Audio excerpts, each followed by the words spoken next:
Sinuportahan ni Bini Aya ang post ng kanyang kasamahan sa Bini na si Gwen tungkol sa privacy at respeto nilang mga artist. Sa kanyang social media account na X, inirepost nito ang post ni Bini Gwen na humihingi ng privacy at respeto matapos nakatukin sila ng kanilang fans sa kanilang room para lamang magpa-picture. Nilagay ito ni Aya ng caption na, "This is what I had been talking about before."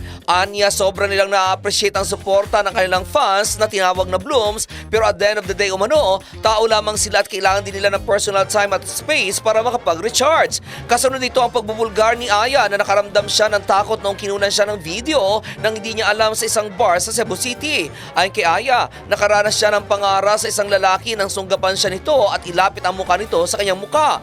Dahil sa pagkagulat kung kaya tila napaigtad si Aya, kaya't nagkaroon ng distansya siya sa nasabing lalaki bago pa nito na idikit ang mukha sa kanya.